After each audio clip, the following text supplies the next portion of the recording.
ইয়াজিদকে লানত বর্ষণ করব আর হোসেন রাদিয়াল্লাহু আনহুর জন্য রহমত বর্ষণ করব, এটাই নাকি? জবাব, হোসেন রাদিয়াল্লাহু আনহুর জন্য অবশ্যই রহমত বর্ষণ করব, কারণ তিনি নবী সাল্লাল্লাহু আলাইহি সাল্লামের সাহাবী, নবী সাল্লাল্লাহু আলাইহি সাল্লামের কলিজার টুকরা নাতি। সেই হিসাবে তার প্রতি আমাদের ভালোবাসা, তার প্রতি শ্রদ্ধা, তার জন্য দোয়া আমাদের সব সময় আছে, থাকবেই, এটা থাকতেই হবে, এটি ঈমানের পরিচয়। এই পর্ব অবশ্যই ঠিক থাকবে। দ্বিতীয়, ইয়াজিদকে আমরা লানত বর্ষণ করব, কারণ এই আশুরার দিনগুলিতে দেখা যায় মসজিদের মেম্বারগুলিতে দাঁড়ালে ইয়াজিদকে লানত বর্ষণ করাই হলো এই দিনের একটি বড় বক্তব্য। এটি কার বক্তব্য? এটি কি আহলে সুন্নাহ ওয়াল জামাতের বক্তব্য, না এটি শিয়াদের বক্তব্য? জবাব, এটি শিয়াদের বক্তব্য, এটি শিয়াদের স্বভাব, এটি আহলে সুন্নাহ ওয়াল জামাতের নয়।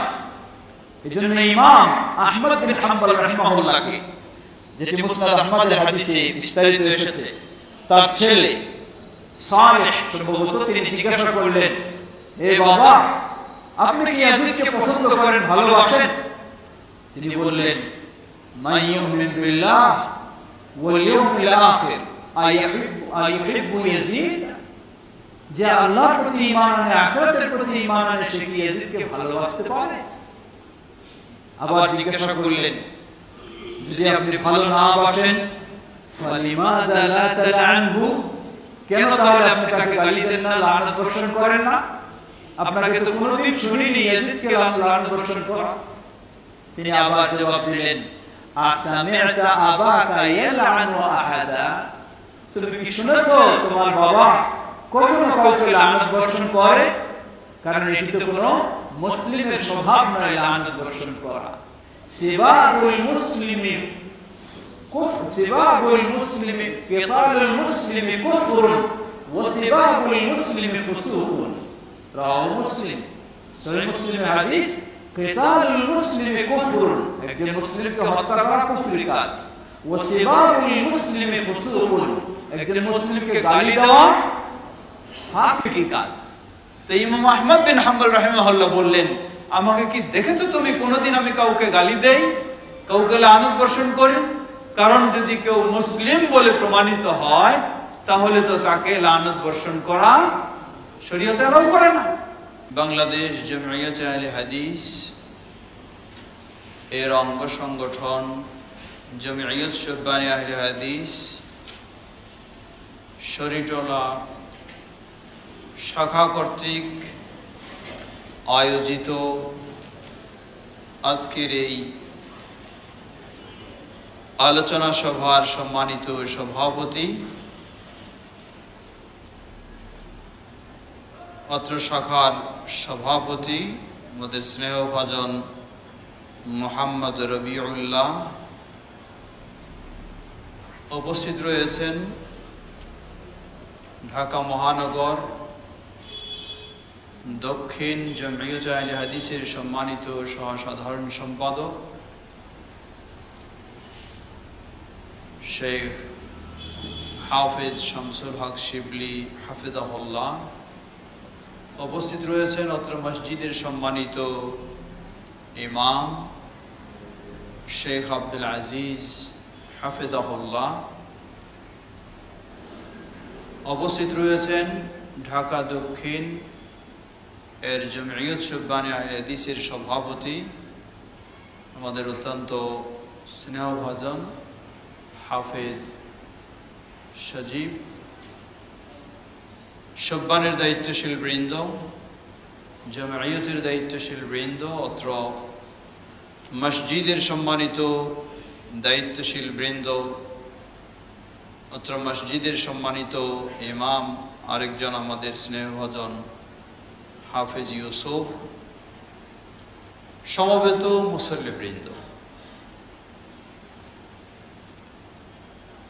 গত কদিন আগেই আমরা গণনা করছিলাম 1445 হিজরি, আর আজকে গণনা করতে হচ্ছে 1446 হিজরি। হিজরি বর্ষের প্রথম মাস হলো মুহররম মাস। এই মুহররম মাস এর প্রকৃত ইতিহাস হলো আশুরা এর সাথে সম্পৃক্ত সিয়ামের বিষয়, যা আহলুস সুন্নাহ ওয়াল জামাআতের নিকট একটি গুরুত্বপূর্ণ বিষয়। অপরদিকে শিয়াদের নিকট গুরুত্বপূর্ণ বিষয় হলো এই আশুরায়ে মুহররমে ঐতিহাসিক আরেকটি ঘটনা, হুসাইন রাদিয়াল্লাহু তাআলা আনহু এর শাহাদাত বরণের বিষয়। মানুষের যখন সঠিক বিষয় সম্পর্কে জ্ঞান থাকে না, তখন যেটি আসল বিষয় নয় সেটাকেই মানুষ আসল হিসেবে মনে করে। নতুন প্রজন্ম অথবা অজানা যারা, তারা মনে করে যে আশুরায়ে মুহররম মনে হয় সেই কারবালাকে কেন্দ্র করেই, আশুরায়ে মুহররম মনে হয় সেই হুসাইন রাদিয়াল্লাহু আনহুর শাহাদাতকে কেন্দ্র করেই, আশুরায়ে মুহররম মনে হয় শিয়াদের যে একটি বিভ্রান্তিকর ভণ্ডামি বিভিন্ন রকমের উদযাপন করে থাকে, এটাই হলো আশুরায়ে মুহররম। বিষয়টি আসলে তা নয়। নবী মুহাম্মদ সাল্লাল্লাহু আলাইহি ওয়াসাল্লাম, আজকে হলো হিজরি 1446, এর মানে 1445 বছর পূর্বে নবী মুহাম্মদ সাল্লাল্লাহু আলাইহি ওয়াসাল্লাম প্রথম হিজরিতে আশুরায়ে মুহররমকে স্বীকৃতি দিয়েছেন। সেটি হলো আশুরায়ে মুহররমের সিয়াম পালনের ইবাদত হিসাবে, শোক পালনের দিবস হিসাবে নয়। নবী সাল্লাল্লাহু আলাইহি ওয়াসাল্লামের গোটা যুগে আশুরায়ে মুহররম কোনদিন শোক পালনের বিষয় ছিল না। খোলাফায়ে রাশিদিনের গোটা 30 বছর আশুরায়ে মুহররম কোনদিন শোক পালনের ছিল না। আশুরায়ে মুহররম 61 হিজরি অথবা 62 অথবা 63 অথবা 60 মতান্তরে হুসাইন রাদিয়াল্লাহু আনহুর শাহাদাত বরণ হওয়ার পরে, বলবো আরো পিছনে, এই দিবসটিকে চরমপন্থী উগ্রপন্থী শিয়া ও তাদের ভক্তবৃন্দরা এই দিবসটাকে যেন বিকৃত করে ফেলেছে। তারা আজকে মানুষের কাছে প্রচার করতে চায়, প্রতিষ্ঠা করতে চায় যে এই দিবসটি হলো শোক পালনের দিবস। মূলত প্রকৃতপক্ষে এই দিবসটি ছিল বিজয়ের আনন্দের দিবস, আল্লাহর কৃতজ্ঞতা প্রকাশের দিবস, যা মুহাম্মদ সাল্লাল্লাহু আলাইহি ওয়াসাল্লাম 1445 বছর পূর্বে স্বীকৃতি দিয়েছেন সেভাবেই, যা সহিহুল বুখারীর হাদিসে এসেছে। সাহাবী আব্দুল্লাহ ইবনে আব্বাস রাদিয়াল্লাহু তাআলা আনহু তিনি বলেন, লাম্মা কাদিমান নবী সাল্লাল্লাহু আলাইহি ওয়াসাল্লাম আল মাদিনা, নবী সাল্লাল্লাহু আলাইহি ওয়াসাল্লাম যখন মদিনায় আগমন করলেন, মদিনায় এসে দেখলেন যে মদিনার সেই ইহুদি যারা, একটা চেয়ার আনে দেন, মদিনার ইহুদি যারা, তারা এই দিনে সিয়াম পালন করে। নবী সাল্লাল্লাহু আলাইহি ওয়াসাল্লাম জিজ্ঞাসা করলেন রহস্য কি, কেন সিয়াম পালন করে? যদিও মক্কা জীবনেও আশুরার সিয়াম পালন হতো, কিন্তু ইহুদিরা মক্কায় ছিল না, ইহুদিরা মদিনায়। জিজ্ঞাসা করলে নবী সাল্লাল্লাহু আলাইহি ওয়াসাল্লাম এর প্রশ্নে তারা উত্তর দিলেন যে এই দিনটি হলো আমাদের ঐতিহাসিক দিন, যেই দিনে আল্লাহ সুবহানাহু ওয়া তাআলা মূসা আলাইহিস সালামকে এবং বনি ইসরাইলকে ফেরাউন ও তার বাহিনী থেকে মুক্তি দান করেছেন, বিজয় দান করেছেন। অপরদিকে বাতিলপন্থী আল্লাহদ্রোহী সেই ফেরাউন ও তার বাহিনীকে আল্লাহ ধ্বংস করেছেন। তাই দিবসটা ছিল তাওহীদপন্থীর জন্য কিসের দিবস? বিজয়ের দিবস, আনন্দের দিবস। এই আনন্দ প্রকাশার্থে, আল্লাহর কৃতজ্ঞতা প্রকাশে মূসা আলাইহিস সালাম সিয়াম পালন করেছেন। তাই ইহুদিরা পালন করে। নবী সাল্লাল্লাহু আলাইহি ওয়াসাল্লাম বললেন, তোমরা সেই ইহুদি যারা মূসা আলাইহিস সালামের প্রকৃত অনুসরণ করো না, তাও যদি তোমরা এই করে থাকো, ওয়া আনা আহাক্কু বিমূসা মিনকুম, তোমাদের চেয়ে মূসা এর সাথে সম্পর্ক রাখার অধিকার আমার বেশি রয়েছে। ফাসামান নবী সাল্লাল্লাহু আলাইহি ওয়াসাল্লাম ওয়া আমারা বিসিয়ামিহি, রাওয়াহু আল বুখারী। নবী সাল্লাল্লাহু আলাইহি ওয়াসাল্লাম আশুরায়ে মুহররমের সিয়াম শুরু করলেন, মুসলিমদেরকে নির্দেশ দিলেন। সেটি ছিল কৃতজ্ঞতা প্রকাশার্থে, মূসা আলাইহিস সালামের ধারাবাহিকতায়, আনন্দ প্রকাশার্থে, শোক প্রকাশে নয়। কিন্তু এই আনন্দ প্রকাশের বিষয়টাকে শিয়া ভ্রান্তরা এটিকে বিকৃত করে দিয়ে সেটাকে শোক প্রকাশের আশুরায়ে মুহররম তারা বানিয়ে দিয়েছে। এর মানেই হলো ইহুদিদের কাজ হলো বিকৃত করা। আল্লাহ সুবহানাহু ওয়া তাআলা কোরআনুল কারীমে ইহুদিদের বৈশিষ্ট্য অসংখ্যবার বিভিন্নভাবে তুলে ধরেছেন।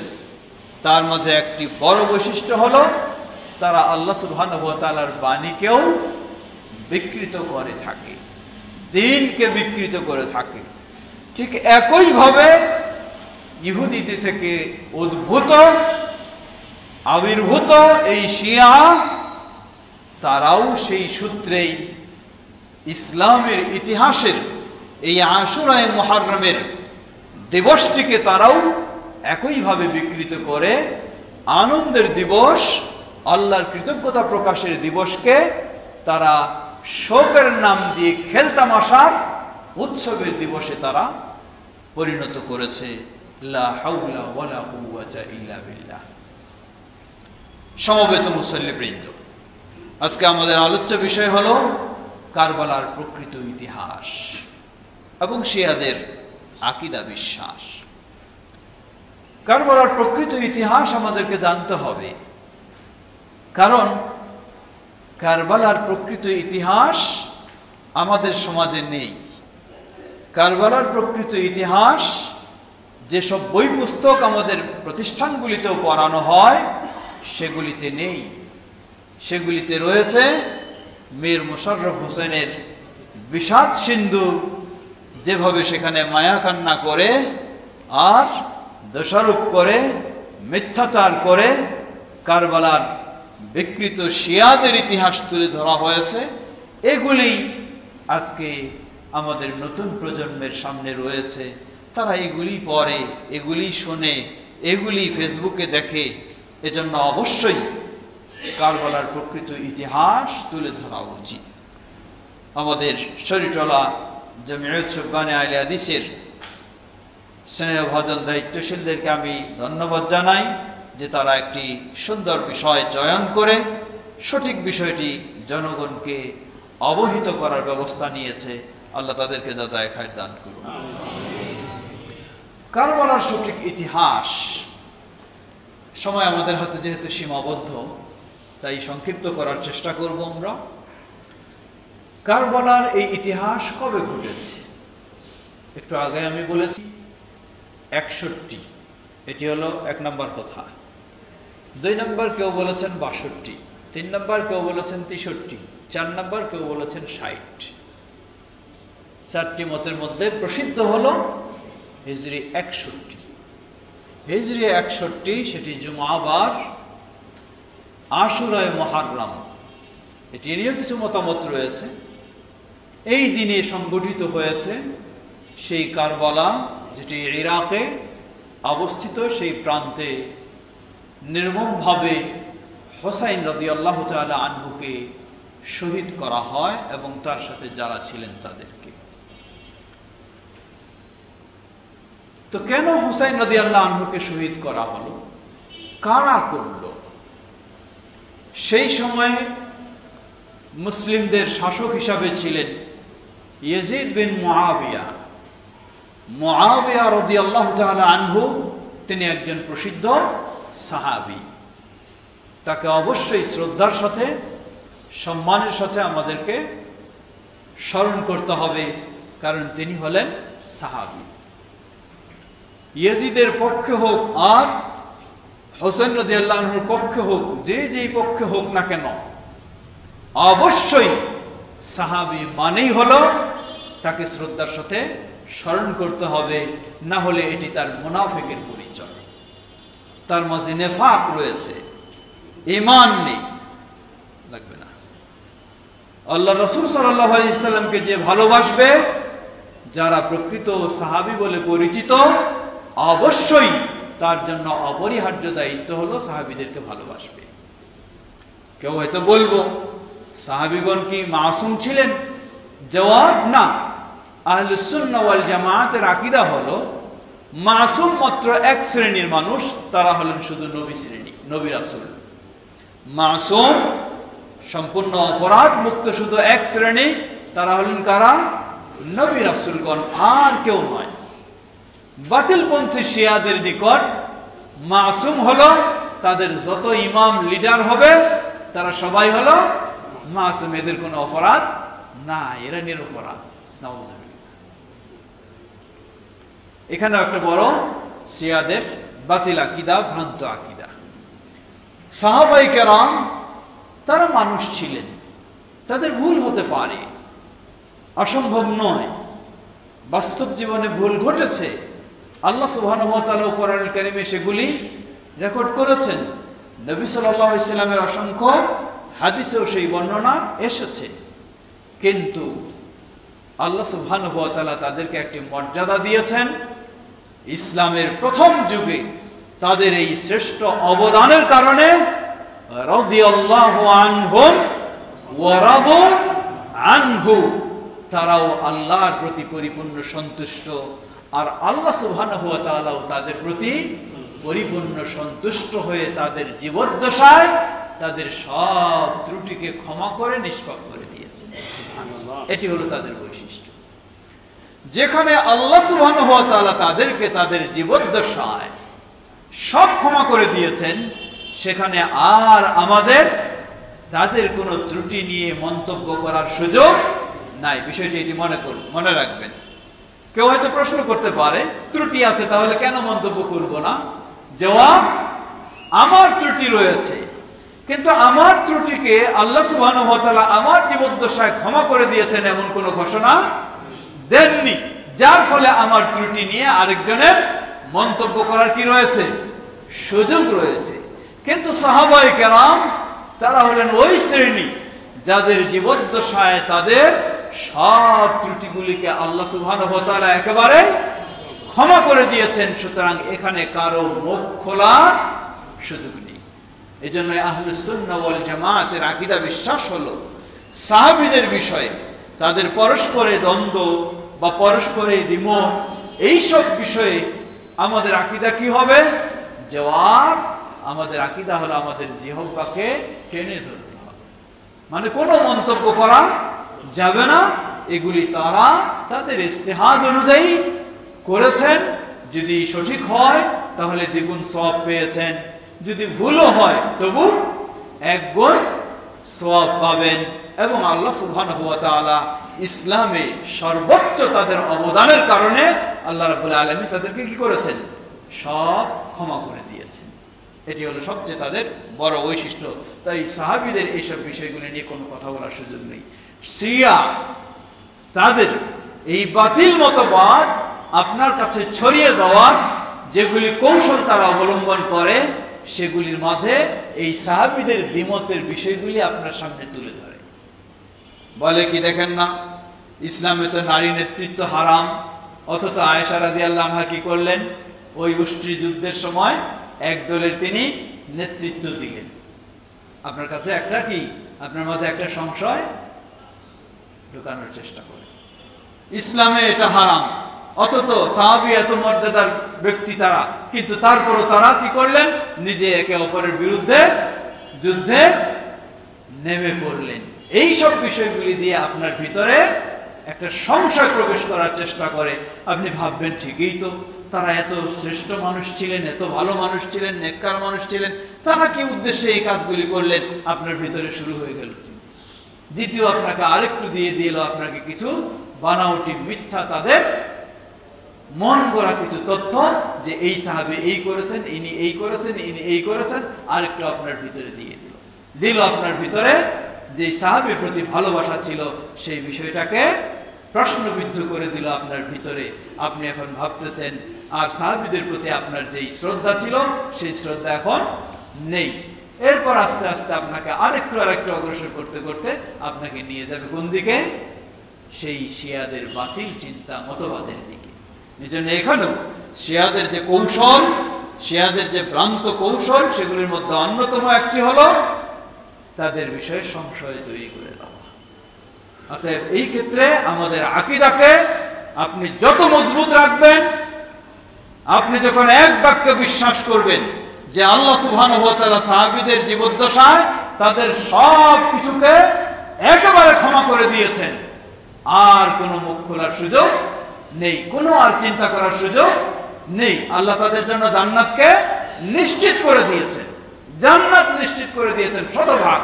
সুতরাং এখানে আর কোনো মন্তব্য বলার সুযোগ নেই। এই আকীদা আপনার যত মজবুত থাকবে তত আপনি ভ্রান্ত চিন্তা থেকে মুক্ত থাকতে পারবেন। আল্লাহ আমাদের তৌফিক দান করুন। আমরা বলছিলাম সাল হলো 61 হিজরি। সেই সময় খলিফা নয়, শাসক ছিলেন। ইয়াজিদকে বলা হয় মালিকুম মিনাল মুলুক, তিনি খলিফা নন, তিনি শাসক ছিলেন।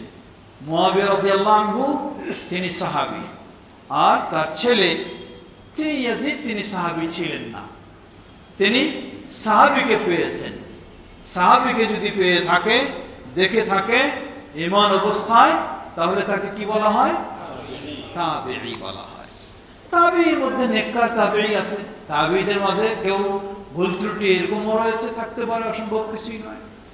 সাহাবীদের ক্ষেত্রে যেমন আমরা এক বাক্যে বিশ্বাস রাখবো আল্লাহ সকলকে ক্ষমা করে দিয়েছেন, তাবেঈদের ক্ষেত্রে এই বিশ্বাসের সুযোগ নেই, তাদেরকে আল্লাহ ক্ষমা করে দিয়েছেন এমন বর্ণনা আল্লাহ সুবহানাহু ওয়া তাআলা আমাদেরকে দেননি। তাদের মর্যাদা রয়েছে সাহাবীদের পরে হওয়ার কারণে, কিন্তু তারা এইভাবে নিষ্পাপ হয়ে বিদায় নিয়ে গেছেন এমনটা নয়।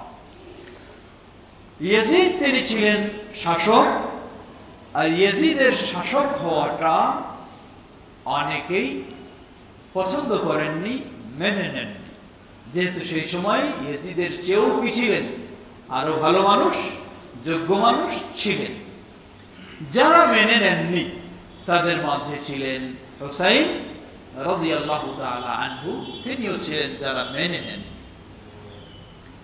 হুসাইন রাদিয়াল্লাহু আনহু সেটি মেনে নেননি, যার ফলে হুসাইন রাদিয়াল্লাহু আনহু প্রাথমিকভাবে বিভিন্ন পন্থা অবলম্বন করার পরে তিনি সেই মক্কা থেকে ইরাকের দিকেও তিনি বের হয়েছিলেন, সাথে তার সফর সঙ্গীদের নিয়ে। যদিও এই বিষয়টি নিয়ে কিছু বিশ্লেষণ করতে গিয়ে ইমাম ইবনে তাইমিয়া রাহিমাহুল্লাহ তিনি বিশ্লেষণ করতে গিয়ে বলেছেন যে হুসাইন রাদিয়াল্লাহু আনহু তিনি যে কাজটি করেছেন, সেই সময় যারা প্রসিদ্ধ সাহাবী ছিলেন, যেমন আব্দুল্লাহ ইবনে আব্বাস রাদিয়াল্লাহু আনহুমা, আরো এই ধরনের ব্যক্তি, তারা অনেকেই নিরুৎসাহিত করেছিলেন, বাধা দিয়েছিলেন। এরপর হুসাইন রাদিয়াল্লাহু আনহু তিনি তার ইজতিহাদে সে কাজটি করেছেন। এটা আমরা বলবো তিনি তার ইজতিহাদে এই কাজ করেছেন। আগেই বলেছি আমরা, আল্লাহ রাসূল সাল্লাল্লাহু আলাইহি ওয়াসাল্লাম বলেন, ইযা হাকামা ইযা ইজতাহাদা আল হাকিমু ওয়া আসাবা ফালাহু আজরান ওয়া ইন আখতা ফালাহু আজরুন ওয়াহিদ। তো যখন ইজতিহাদ করবে, ইজতিহাদ করে যদি তিনি সঠিকতায় পৌঁছতে পারেন, তাহলে তার জন্য দ্বিগুণ সওয়াব। আর যদি সঠিকতায় নাও বুঝতে পারে, ভুল করে থাকে, তাহলেও তার জন্য ইজতিহাদ করার জন্য একটি সওয়াব রয়েছে। তো হুসাইন রাদিয়াল্লাহু আনহু সেটি ইজতিহাদ ছিল, সেই ইজতিহাদের আলোকে তিনি গেছেন। যাওয়ার পরে যারা হুসাইন রাদিয়াল্লাহু আনহুকে আশ্বস্ত করে নিয়ে গেলেন, নিয়ে যাওয়ার পরে তিনি দেখলেন যারা সাহস দিয়ে আশ্বস্ত করে নিয়ে গেলেন কুফায়, সেখানে গিয়ে দেখলেন যে তারা সেই সহযোগিতা আর দিল না। তারা এক প্রকার তারা সরে গেল, হারিয়ে গেল, বিশ্বাসঘাতকতা করলো। এই জন্য একটা প্রবাদ বলা হয়, আল কুফি লা ইউফি। আল কুফি মানে কুফা নগরের মানুষ, লা ইউফি তারা কখনো প্রতিশ্রুতি রক্ষা করে না। এটা ওইখান থেকেই বলা হয়। তো হুসাইন রাদিয়াল্লাহু আনহু সেখানে গিয়ে তিনি ভিন্ন পরিবেশ দেখলেন। যারা আশ্বস্ত করলো, আমন্ত্রণ জানালো, তারা এখন নাই। তিনি দেখছেন পরিস্থিতি ভালো নয়। আব্দুল্লাহ বিন জিয়াদ, তিনি ইয়াজিদের পক্ষে সেই কুফার গভর্নর ছিলেন। তো পরিস্থিতি তিনি দেখছেন ভালো না, সংঘর্ষের সম্মুখীন হয়ে যাচ্ছেন। অথচ সেই সংঘর্ষ করার জন্য তিনি যাননি। তিনি তিনটি প্রস্তাব দিয়েছিলেন, এগুলি মনে রাখতে হবে। প্রথম প্রস্তাব তিনি দিলেন, এভাবেই তিনি বলেছিলেন যে আমাকে আমার ভাই ইয়াজিদের কাছে তোমরা যেতে দাও, আমি তার সাথে গিয়ে সাক্ষাৎ করব। সাধারণভাবে কোনো যুদ্ধ, কোনো বিদ্রোহ বা কোনো আক্রমণ এই চিন্তা নিয়ে নয়। তিনি যখন দেখছেন যে পরিস্থিতি ভিন্ন রকম, তাহলে তোমরা আমাকে ছেড়ে দাও, আমি সরাসরি ওনার সাথে সাক্ষাৎ করি, মত বিনিময় হবে। সেই প্রস্তাব প্রত্যাখ্যান করা হয়। দ্বিতীয় প্রস্তাব দিলেন, তাহলে আমি যে মক্কা থেকে এসেছি, তোমরা আমাকে ছেড়ে দাও, সেই মক্কায় আমি নীরবে ফিরে যাব, কোনো ধরনের সমস্যা নয়, নীরবে আমি ফিরে যাব। সেই প্রস্তাবও প্রত্যাখ্যান করা হয়।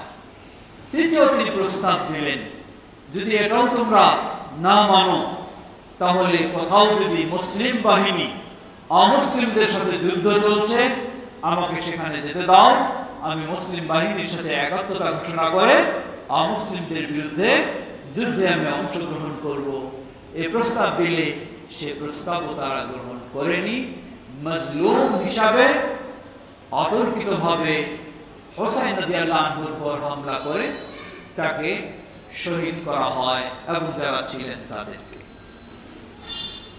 এটি ছিল সেই কারবালার ঘটনা। এই ঘটনা ঘটে যাওয়ার পর প্রশ্ন আসে, ইয়াজিদ কি সরাসরি হুসাইন রাদিয়াল্লাহু আনহুকে হত্যার জন্য কোনো বাহিনী প্রেরণ করেছিলেন বা তিনি নির্দেশ দিয়েছিলেন? জবাব, ইয়াজিদ তিনি সরাসরি প্রত্যক্ষভাবে কোনো বাহিনী প্রেরণ করে বা নির্দেশ জারি করে হুসাইন রাদিয়াল্লাহু আনহুকে হত্যা করার ব্যবস্থা নিয়েছিলেন, এমন সঠিক ইতিহাস প্রমাণ করে না। তবে একটা সাধারণ বিষয়, কেউ যদি শাসককে মেনে না নেয়, তাহলে শাসক তো বিদ্রোহ দমনের জন্য ব্যবস্থা নিবে, এটি স্বাভাবিক।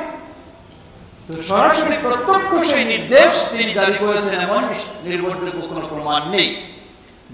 এতটুকুই যে আব্দুল্লাহ বিন জিয়াদ তিনি তার নেতৃত্বে, তার নির্দেশনায় হুসাইন রাদিয়াল্লাহু আনহুকে যখন শহীদ করা হয়, এই সংবাদ ইয়াজিদের কাছে যাওয়ার পর ইয়াজিদ তিনি আব্দুল্লাহ বিন জিয়াদকে অনেক শাসিয়েছেন, তাকে লানত বর্ষণ করেছেন, অনেক গালিগালাজ করেছেন। সেগুলি প্রমাণ করে যে তিনি প্রত্যক্ষভাবে তাকে নির্দেশ দেননি। দ্বিতীয় প্রমাণ করে যে হুসাইন রাদিয়াল্লাহু আনহুর সেই মৃতদেহ বা সেগুলির প্রতিও সম্মান প্রদর্শনের ইয়াজিদ নির্দেশ দেন। সেগুলিও প্রমাণ করে যে তিনি তাকে হত্যা করাটা কখনো চাননি। আবার উল্টো প্রশ্ন আসে,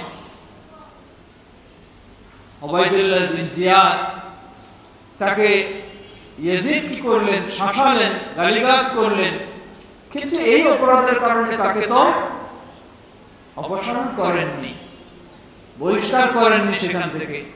তাহলে যদি সত্যিই তিনি এটাকে না চাইতেন তাহলে তো কমপক্ষে এত বড় অপরাধের জন্য তাকে বহিষ্কার করতেন, কিন্তু তা যেহেতু করেননি সেজন্য একেবারেই ইয়াজিদকে নির্দোষ বলাও যাবে না।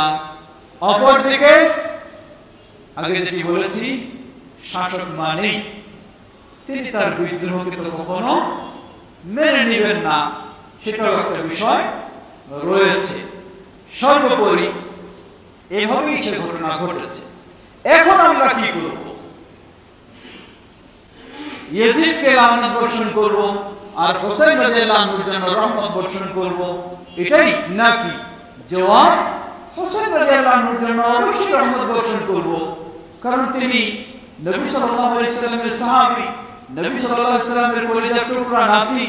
সেই হিসাবে তার প্রতি আমাদের ভালোবাসা, তার প্রতি শ্রদ্ধা, তার জন্য দোয়া আমাদের সব সময় আছে, থাকবেই, এটা থাকতেই হবে, এটি ঈমানের পরিচয়।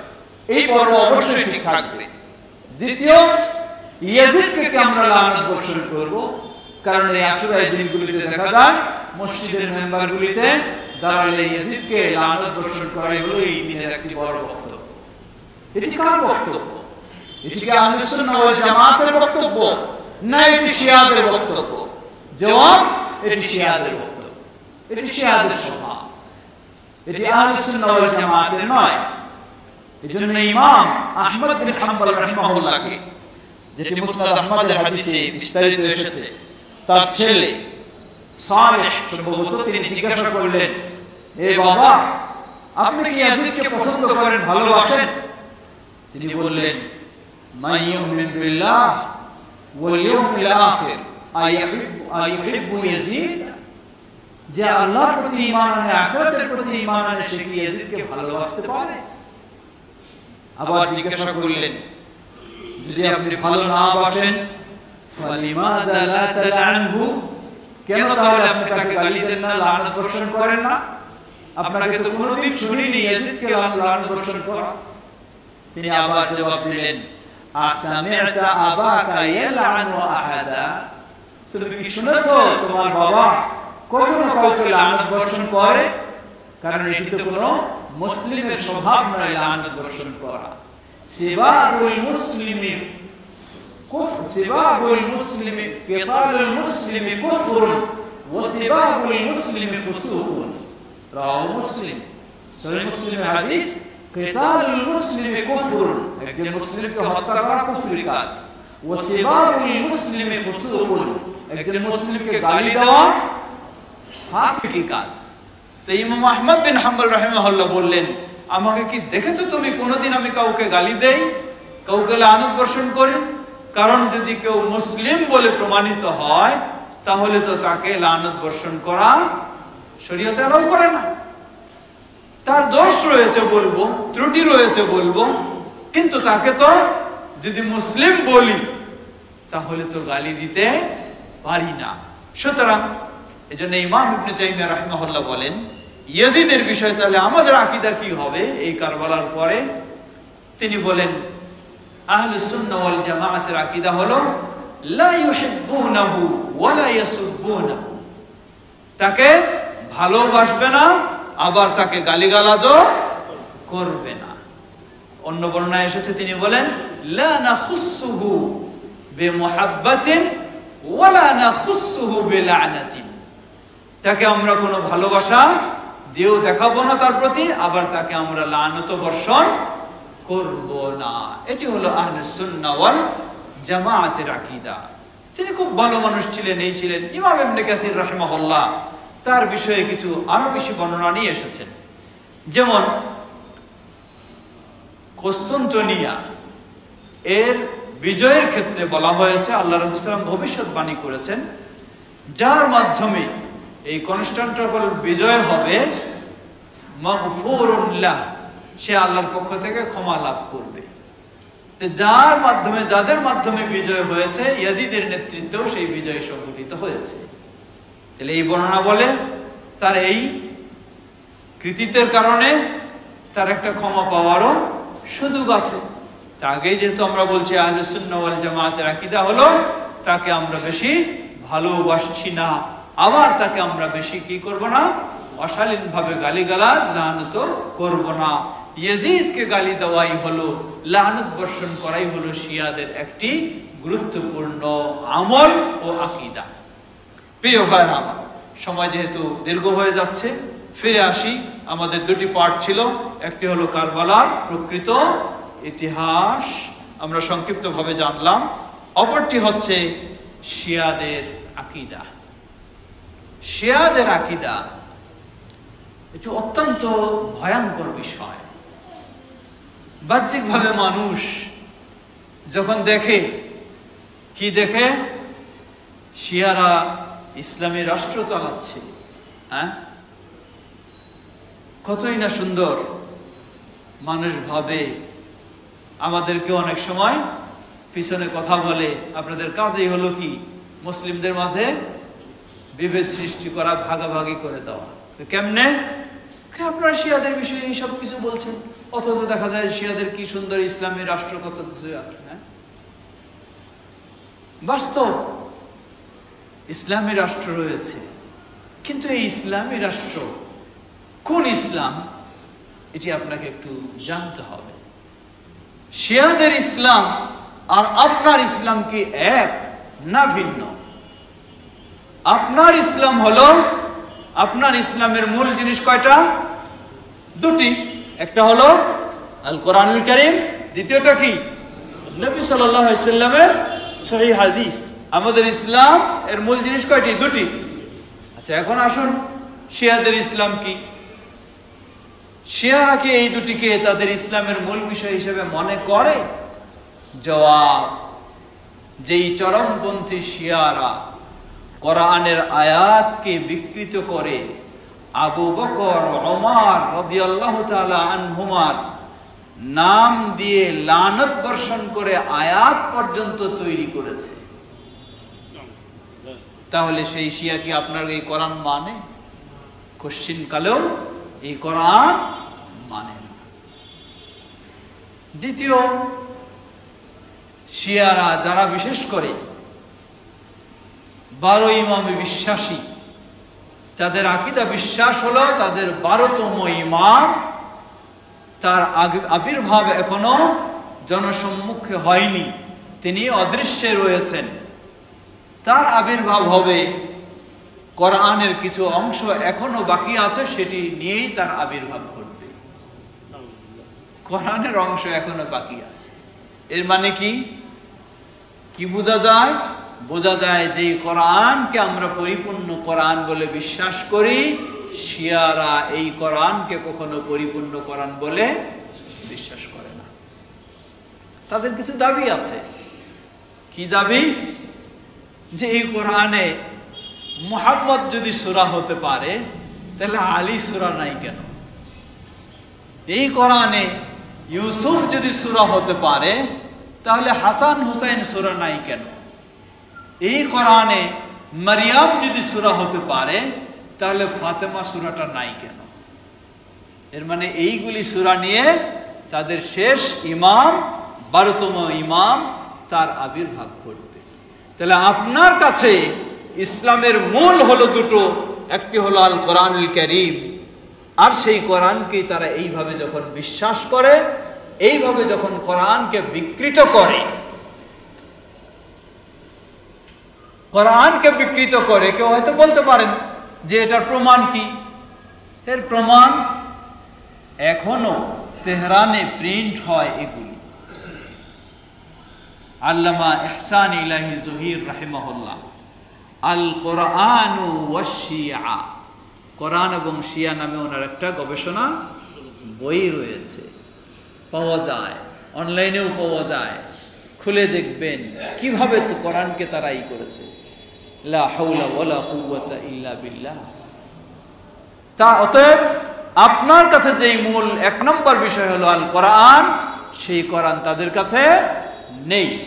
দ্বিতীয় আপনার কাছে হলো হাদিস, সহিহ হাদিস। সহিহ হাদিসের মধ্যে সবচেয়ে নির্ভরযোগ্য কোনটা আপনার কাছে? আসাহুল কিতাবি বাদা আসাহুল কুতুবি বাদা কিতাবিল্লাহি তাআলা as-সাহিহু লিল ইমাম আল বুখারী। আহলুস সুন্নাহ ওয়াল জামাতের গোটা বিশ্বের ঐক্যমতে, হানাফি হোক, শাফি হোক, মালিকি হোক, হাম্বলি হোক, আমলের ক্ষেত্রে কি আছে পরে, কিন্তু কমপক্ষে ঐক্যমতে এক বিষয় হলো কোরআনুল কারীমের পরেই সবচেয়ে নির্ভরযোগ্য, সবচেয়ে বিশুদ্ধ গ্রন্থ হলো সহিহুল বুখারী। শিয়া কি বলে? চরমপন্থী রাফেজি যারা, তারা বলে আকযাবুল হাদিস আল বুখারী। পৃথিবীর বুকে সবচেয়ে মিথ্যা হাদিস হলো সহিহ বুখারী। নাউযুবিল্লাহ। এ হলো শিয়াদের বিশ্বাস, চরমপন্থী রাফেজিদের বিশ্বাস। এটি আমার বানানো কথা নয়, এটাই তাদের বিশ্বাস। কারণ সহিহুল বুখারী সব সময় তাদের বিরুদ্ধেই প্রমাণ করে, কখনো তাদের পক্ষে প্রমাণ করে না।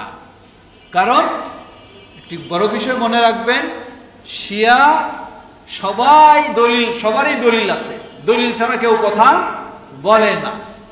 শিয়ারা তাদের পক্ষে যা কিছু বলে সবগুলির পক্ষে তারা দলিল বানায় নিয়েছে, রেডি করে রাখছে, সবগুলির পক্ষে দলিল আছে।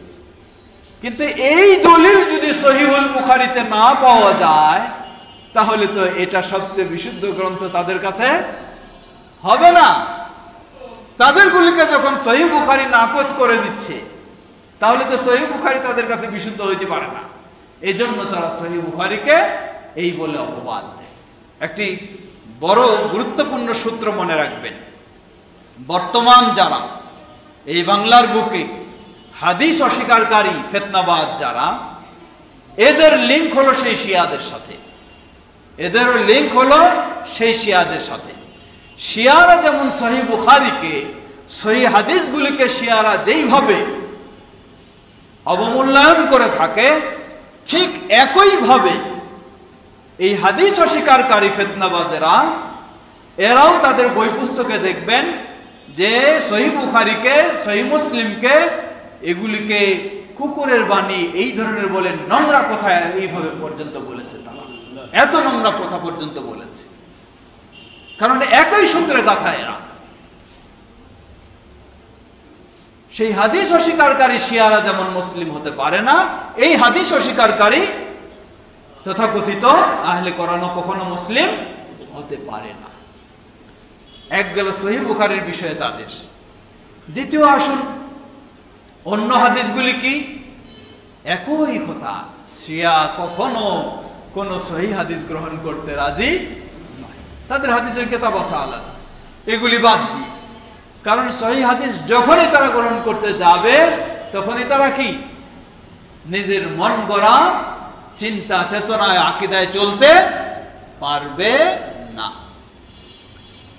এখন ফিরে আসি, আপনার কাছে ইসলামের মূল বিষয় হলো কোরআন এবং সহিহ হাদিস, আর এই দুটি যখন শিয়াদের কাছে মূল বিষয় নয়, তাহলে আপনার ইসলাম আর শিয়ার ইসলাম কি এক হতে পারে? কোশ্চেন খালি। দ্বিতীয় আসুন, আপনার কাছে মুহাম্মদ সাল্লাল্লাহু আলাইহি ওয়াসাল্লাম হলেন আল্লাহর পরেই সবচেয়ে শ্রদ্ধার পাত্র, ভালোবাসার পাত্র। অতঃপর কারা? খোলাফায়ে রাশিদিন।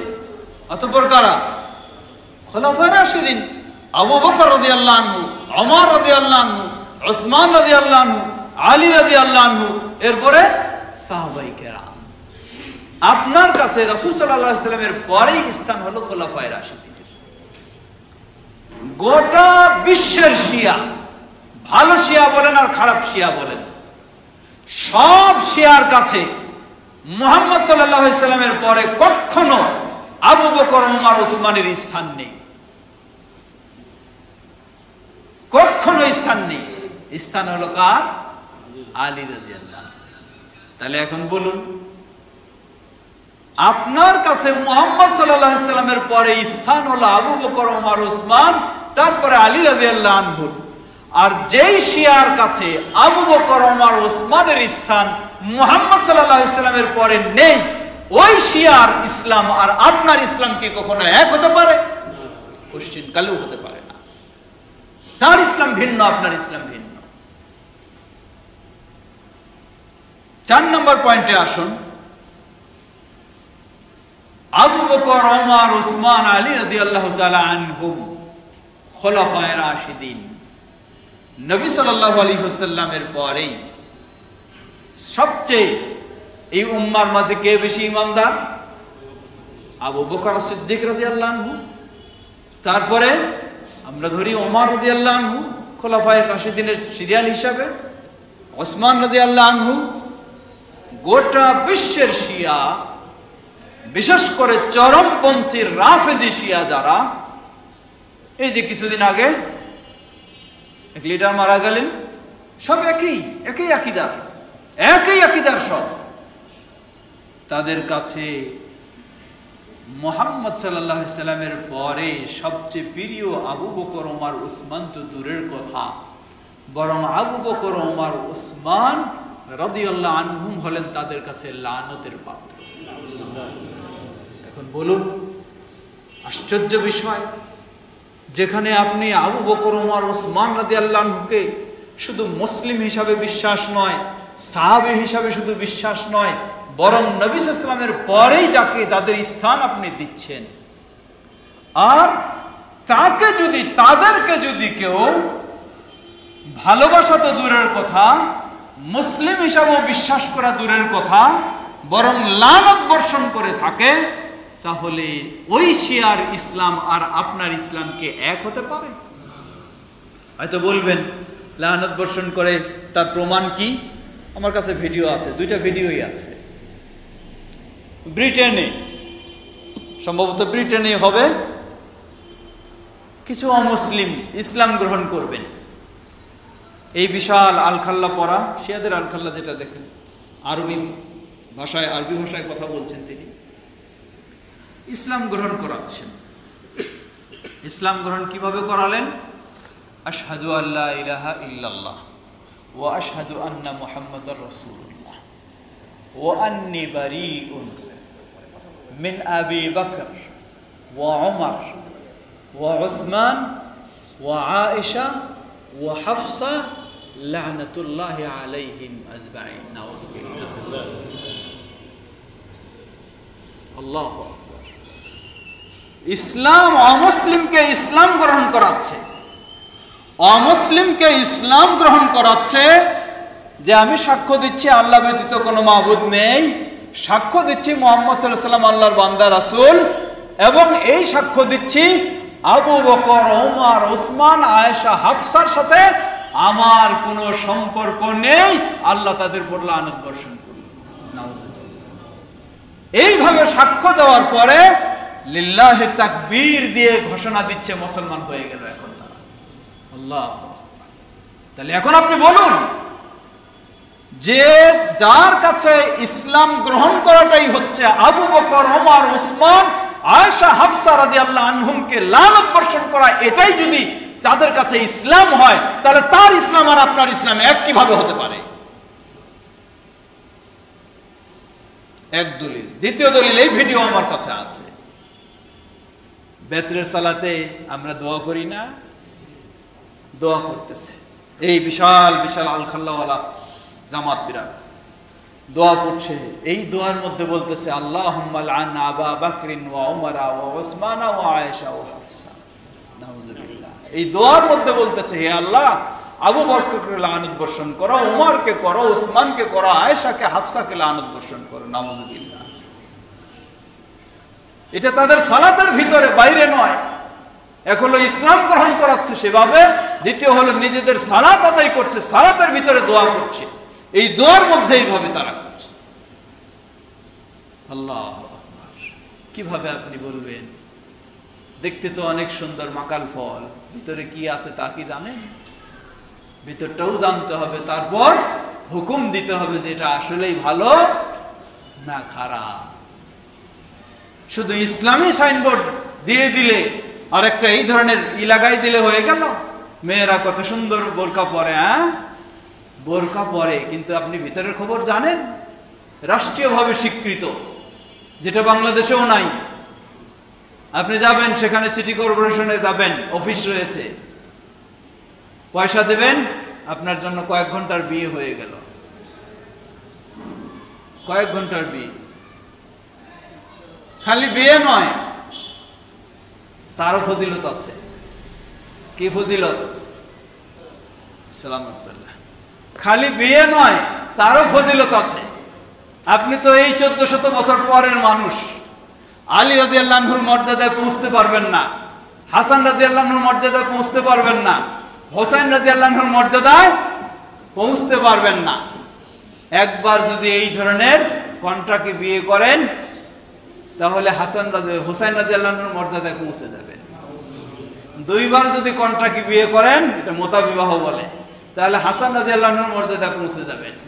তিনবার যদি এই কন্ট্রাক্টে বিয়ে করেন, তাহলে আলী রাদিয়াল্লাহু আনহুর মর্যাদায় পৌঁছে যাবেন। নাউযুবিল্লাহ। খবাসা কাতালাহুমুল্লাহ, আল্লাহ তাদের ধ্বংস করুন। এই হলো তাদের ইসলাম, এই হলো তাদের পর্দা।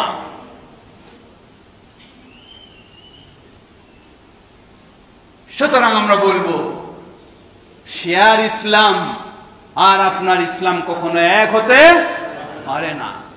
সেই খোলাফায়ে রাশিদিন গেল, বাকি সাহাবীদের আসুন। বাকি সাহাবীদের বিষয় কি? বাকি সাহাবীদের বিষয়ের ক্ষেত্রে শিয়াদের আকীদা হলো, সাহাবায়ে কেরামের অধিকাংশই, মাত্র কয়েকজন 7 জন এই ধরনের ব্যতীত সবাই ঈমান আনার পরে কাফের হয়ে গেছে। চরমপন্থী শিয়াদের এই বিশ্বাস যে সাহাবীদের মাত্র কয়েকজন ব্যতীত অধিকাংশই ঈমান আনার পরে কাফের হয়ে গেছে। এই হলো আকীদা। অথচ আপনার আকীদা কি? বিশেষ করে আজকে তারা আহলে বাইত বলে দাবি করে। আল্লাহ সুবহানাহু ওয়া তাআলা কোরআনুল কারীমে আহলে বাইত বলতে কাকে বুঝালেন? আজওয়াজুন নবী সাল্লাল্লাহু আলাইহি সাল্লাম। নবী সাল্লাল্লাহু আলাইহি সাল্লামের স্ত্রীগণ, তারাই তো হলেন পরিবারের মানুষ, নাকি না বাইরের মানুষ? তারাই আসল পরিবারের মানুষ। সেই আহলে বাইতের বিষয়ে, যাদেরকে আল্লাহ কোরআনে আহলে বাইত হিসাবে পরিচিত করেছেন, তাদের বিষয়ে আকীদা কি? উম্মাহাতুল মুমিনিন আয়েশা রাদিয়াল্লাহু আনহা, হাফসা রাদিয়াল্লাহু আনহা, তাদের বিষয়ে আপনার আকীদা কি আর শিয়াদের আকীদা কি? আপনার আকীদা হলো, নবী সাল্লাল্লাহু আলাইহি ওয়াসাল্লাম বলেন, সারিদ এক রকম খাদ্য। সারিদ বলা হয়, আরবদের মাঝে প্রসিদ্ধ খাদ্য ছিল সারিদ। সারিদ কি? গোশতের ঝোল। এই ঝোলের মধ্যে রুটি ছিঁড়ে ছিঁড়ে ভিজাই দিয়ে একদম করে তারপর খেতে কি খারাপ লাগবে না মজা লাগবে? হ্যাঁ, আরবদের রাসূল সাল্লাল্লাহু আলাইহি ওয়াসাল্লামের যুগে এই খাওয়াটা ছিল খাদ্যের মধ্যে সবচেয়ে মজাদার, সেরা খাদ্য।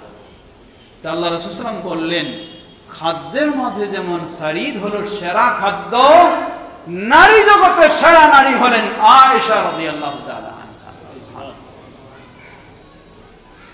এই সার্টিফিকেট মুহাম্মদ সাল্লাল্লাহু আলাইহি ওয়াসাল্লামের দেওয়া। এই ভিডিও আমার কাছে আছে। এই আলখাল্লাওয়ালা পরা, আলখাল্লা পরা, বিশাল পাগড়ি, এই বড় বড় কেক কাটতেছে, আনন্দ করতেছে, উৎসব পালন করছে। কেকে কি লেখা? কেকে লেখা হলো আয়েশা ফিন্নার, আয়েশা হলেন জাহান্নামী। নাউযুবিল্লাহ, আল্লাহু আকবার, নাউযুবিল্লাহ, নাউযুবিল্লাহ।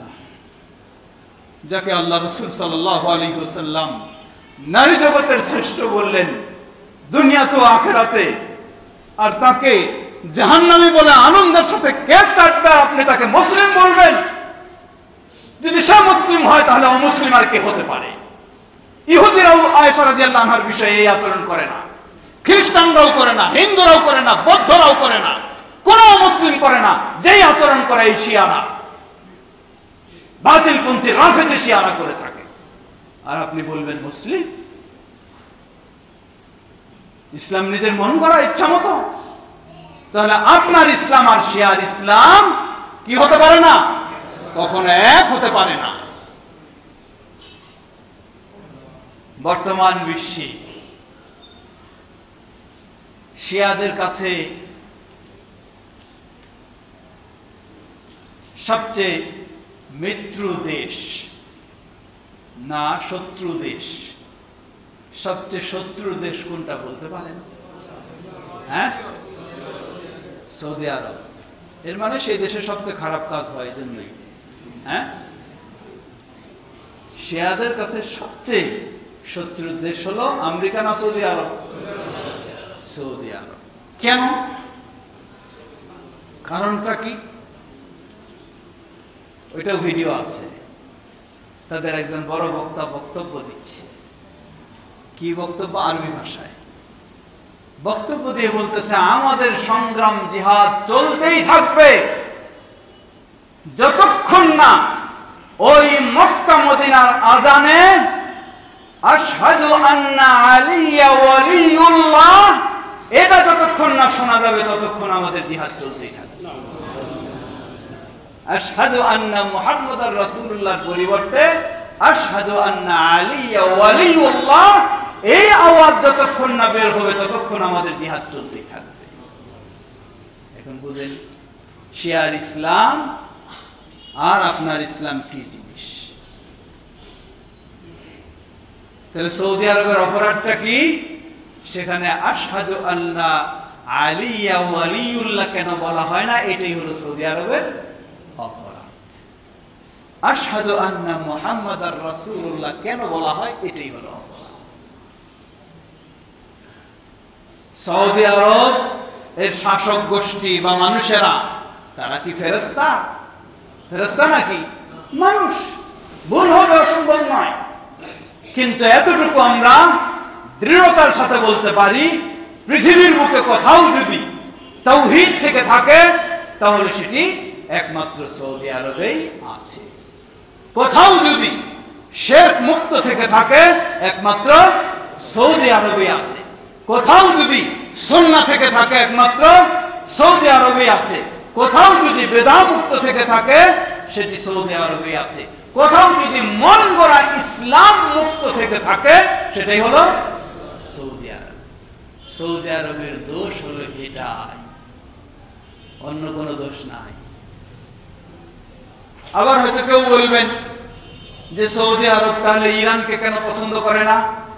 আরে আপনি যদি তাওহীদ না পছন্দ করেন তাহলে আপনাকে আমি পছন্দ করব? আপনি যদি সুন্নাহ না পছন্দ করেন আপনাকে পছন্দ করব? আপনি যদি খোলাফায়ে রাশিদিনকে পছন্দ না করেন আপনাকে করব আমি? তা তো হইতেই পারে না। এক। দ্বিতীয়, গোটা বিশ্বে এমনকি আমেরিকায়, ইউরোপে আহলুস সুন্নাহ ওয়াল জামাতের সুন্নিদের মসজিদ রয়েছে, কিন্তু ইরানের রাজধানী গোটা তেহরানে একটা পর্যন্ত আহলুস সুন্নাহর মসজিদ খুঁজে পাবেন না, রাখতে দেওয়া হয় নাই।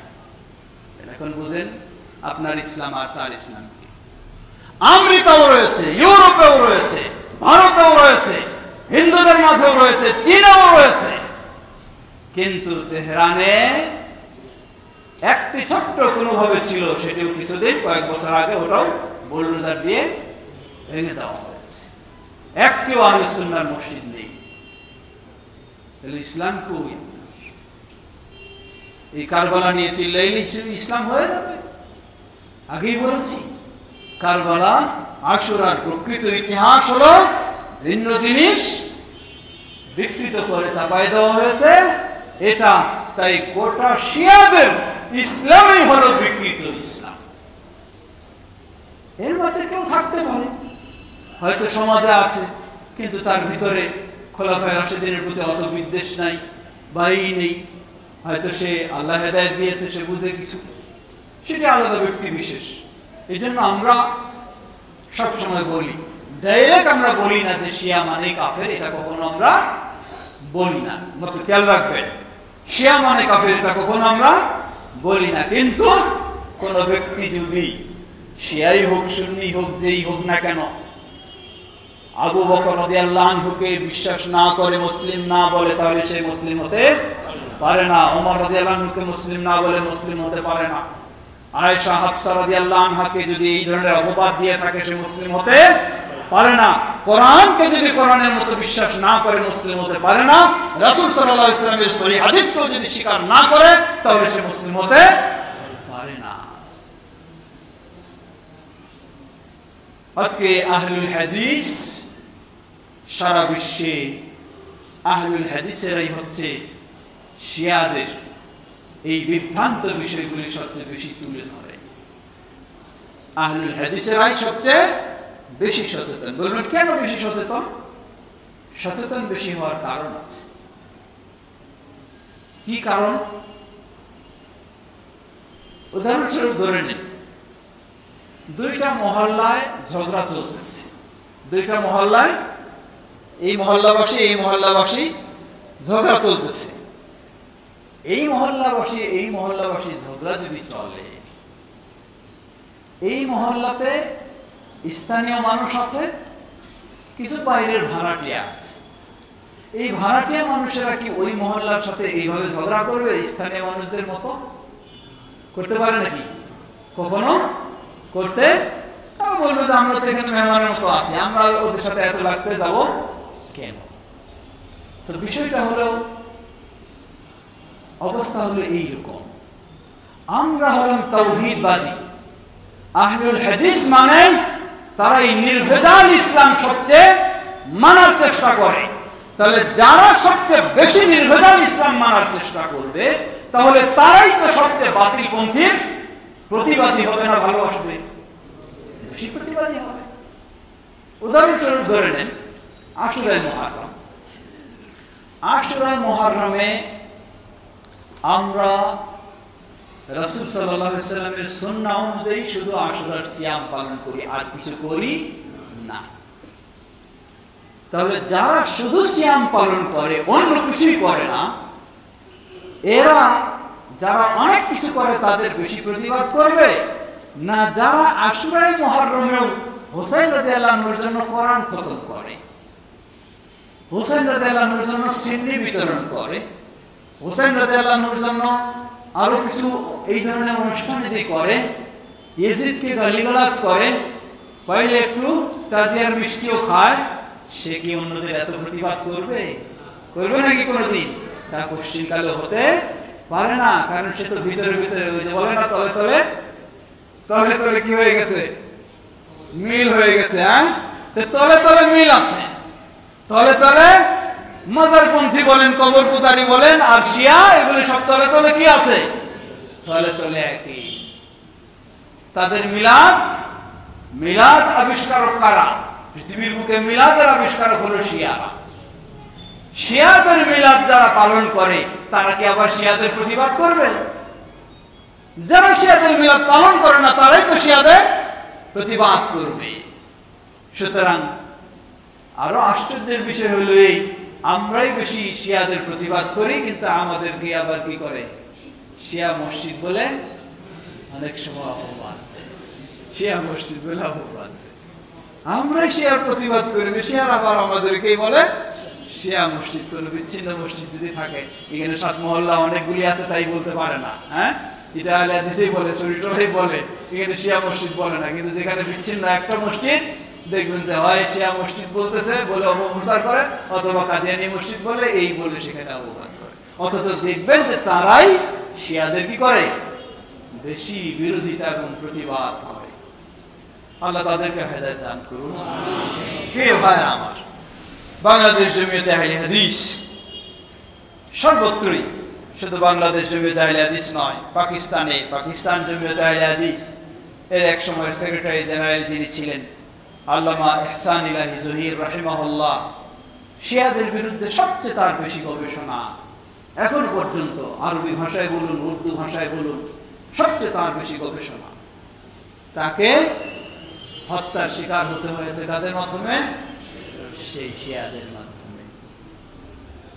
পাকিস্তান জমিয়তে আহলে হাদিস, ইন্ডিয়া জমিয়তে আহলে হাদিস, নেপাল জমিয়তে আহলে হাদিস, কাশ্মীর জমিয়তে আহলে হাদিস, আর বাংলাদেশে কি বলে না? কি বাংলাদেশে কি? বাংলাদেশ জমিয়তে আহলে হাদিস। কেন বলেন না? ভয় কিসের? ওই কেউ আসে ফতোয়া দেয়, কি কয় সংগঠন করা যাবে না। হ্যাঁ, কি কয়? সংগঠন করা যাবে না। মনে রাখবেন, এগুলি হলো মাথা গরম করা ফতোয়া, এবং নিজের মাথা গরম করা আর পকেট গরম করার ফতোয়া। আমি যদি বলি জমিয়তের কথা, এখানে 1 টাকাও আমার পকেটে যাবে না, কিন্তু যখন বলবো চলবে না এইসব কিছু, তখন সব টাকাটাই কার পকেটে যাবে? হ্যাঁ, কার পকেটে? সব টাকাটাই আমার পকেটে যাবে। এগুলো মাথা গরম করা আর পকেট গরম করার কথা। সবাই সংগঠন করে, কেউ ব্যক্তিগত সংগঠন করে আর কেউ জাতীয় সংগঠন করে।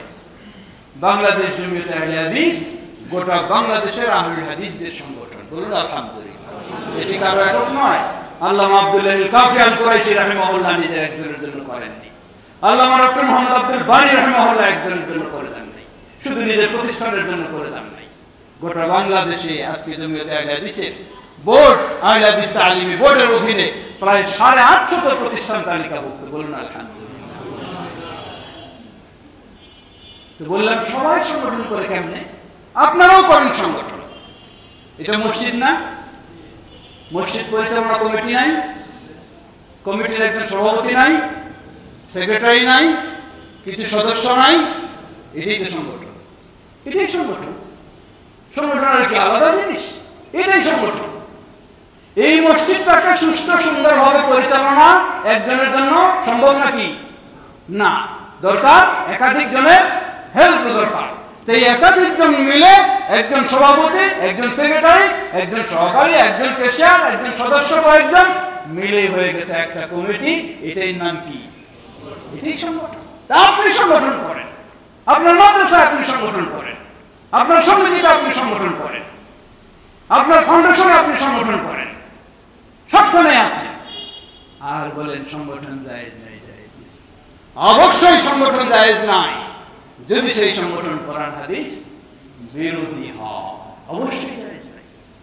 শিয়াদের সংগঠন করলে অবশ্যই কি হবে না? জায়েজ হবে না। এরকম যদি করে কেউ জায়েজ হবে না। আমি কয়েকদিন আগে একটা উদাহরণ দিয়েছি, সেই উদাহরণটা আজকেও বলি। ধরে নেন এই মসজিদ যে কমিটি আছে, এই কমিটি যদি মসজিদে একটা কবর বানায়, তাহলে এটা একটা কমিটির তো সংগঠন। এই সংগঠনে থাকা জায়েজ হবে? জায়েজ হবে নাকি? কখনো হবে না। কেন হবে না? কোরআন হাদিস বিরোধী এই সংগঠনটা কাজ করেছে। তাহলে এই সংগঠনে থাকাও, এই সংগঠনেও জায়েজ নাই, এই সংগঠনে থাকাও জায়েজ নাই। কিন্তু এই মসজিদ কমিটি যদি এই মসজিদটাকে বেদাত মুক্ত করার চেষ্টা করে, সুন্নাহর উপর রাখার চেষ্টা করে, তাওহীদের উপর রাখার চেষ্টা করে, শিরক মুক্ত করার চেষ্টা করে, তাহলে ওই কমিটি বৈধ না অবৈধ? ভালো কাজ করেছে না খারাপ কাজ করেছে? তাহলে থাকা যাবে না? যাবে না? যাবে, খালি বলবেন না, যাইতে হবে, থাকতে হবে আপনাকে। কেন থাকতে হবে? তাওহীদের স্বার্থে, সুন্নাহর স্বার্থে, সঠিকের স্বার্থে, হকের সাথে আপনাকে থাকতে হবে। আর যে কমিটি কবর করতে চাইবে, বেদাতি কাজ করতে চাইবে, সেই কমিটির থাকা যাবে না, আপনার ওখানে থাকা যাবে না। কেন? বেদাত থেকে বাঁচার জন্য। মনে রাখবেন, মানুষ খালি ভিন্ন একটা বুঝ দিয়ে দিল আর আপনি বুঝ নিয়ে নিলেন, হইতে পারে না। আহলে হাদিস সঠিক বিষয়টা বোঝার চেষ্টা করবে। বাংলাদেশ জমিয়ত আহলে হাদিস, আমাদের জমিয়ত সুবহান আহলে হাদিস সেভাবে চেষ্টা করে যাচ্ছে। হয়তো বা কোনো ব্যক্তি মাঝে ত্রুটি থাকতে পারে, অসম্ভব নয়। আগে আমরা সাহাবীদের নিয়ে আলোচনা করেছি, বলেছি না? কি সাহাবীদের মাঝে কোনো ব্যক্তির কি থাকতে পারে? ত্রুটি থাকতে পারে। কিন্তু এর মানে সব সাহাবীকে কি করবেন? আপনি বলবেন যে সব সাহাবী এই আল্লাহ সুবহানাহু ওয়া তাআলা তাদেরকে বিশেষ মর্যাদা দিয়ে কি করেছেন? ক্ষমা করে দিয়েছে। তো কোনো ব্যক্তির ত্রুটির জন্য সবাইকে কি করা ঠিক নয়, অপরাধী ভাবা ঠিক নয়। আসুন আমরা অবশ্যই ঐক্যবদ্ধ হয়ে কাজ করব। আল্লাহ আমাদের তৌফিক দান করুন। যেভাবে আজকে আহলে হাদিসেরা এগিয়ে চলছে, আমরা যদি সত্যি পরস্পরে আন্তরিক হয়ে পরস্পরের সহযোগিতা দিয়ে এগিয়ে যেতে পারি, তাহলে ইনশাআল্লাহ আমরা অবশ্যই আরো দ্রুত এগিয়ে যেতে পারবো। আল্লাহ আমাদের সকলকে সে তৌফিক দান করুন। এর মাঝে আমাদের মাঝে উপস্থিত হয়েছেন আমাদের কেন্দ্রীয় জমিয়ত আহলে হাদিসের সম্মানিত তথ্য প্রযুক্তি বিষয়ক সেক্রেটারি এবং সম্মানিত কেন্দ্র ভারপ্রাপ্ত কোষাধ্যক্ষ জনাব আনোয়ারুল ইসলাম জাহাঙ্গীর সাহেব। এর মাঝে আবার উপস্থিত হয়েছেন আমাদের মাদ্রাসাতুল হাদিসের সম্মানিত সুযোগ্য ভাইস প্রিন্সিপাল শেখ আল আমিন মাদানী সাহেব, আমাদের জনাব আবু তালিব সাহেব এবং আরো অনেকেই। আল্লাহ আমাদের সকলকে তার দ্বীনের পথে কবুল করেন। আল্লাহ আমাদেরকে তাওহীদের পথে কবুল করেন। আল্লাহ আমাদেরকে সুন্নাহর পথে কবুল করেন। আমাদের সমাজে সময় সে অনেক হয়ে গেছে কথা বলা, যেহেতু আপনারা তো এখানে থাকবেন, আমি কিন্তু অনেক দূরে যাব, সমস্যাটা আমার বেশি, তাই দীর্ঘ করার সুযোগ নেই। এই মুহররমকে কেন্দ্র করে আমাদের সমাজেও অনেক শিয়া আকীদা ছড়িয়ে আছে। আমি শুনেছি নিজে কি ওদের ছেলে মেয়ের বিয়ে হওয়ার কথা ছিল, কিন্তু ডেটটা ঠিক করলো না। কেন ঠিক করলো না? কই এটা কি মাস চলতেছে? হ্যাঁ, মুহররম মাস চলতেছে, তাই বিয়ের ডেটটা করা গেল না। কেন? কি বুঝেন? কি কারণটা কি বুঝেন? মুহররম হলো শোকের মাস, বিয়ে হলো আনন্দের বিষয়। এই শোকের মাসে আনন্দের কাজ করবে তা তো জায়েজ হবে না। কার আকীদা? হ্যাঁ, শিয়ার আকীদা আমাদের সমাজে আছে, আমাদের সমাজে আছে। এই ধরনের বহু শিয়াদের আকীদা আমাদের সমাজে গড়ে উঠেছে।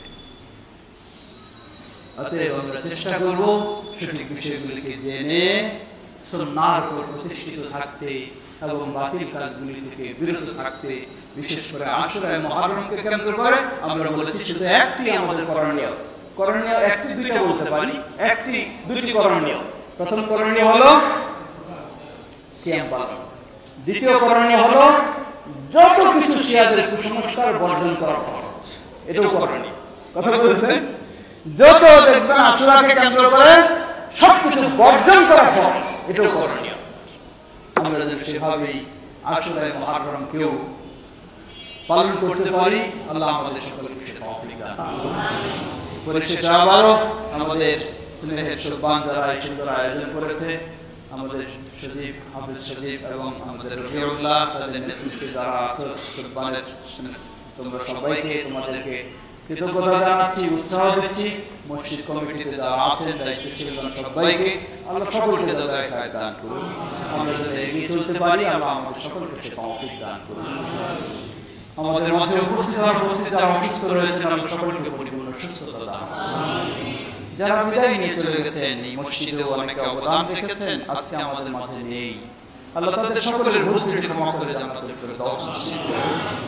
আর আমরা যেন আহলুল হাদিসের যে আমানত, সে আমানত সকলে ধরে রাখতে পারি, আল্লাহ আমাদের সকলকে সে তৌফিক দান করুন। গোটা মুসলিম উম্মাহকে আল্লাহ হেফাজত করুন।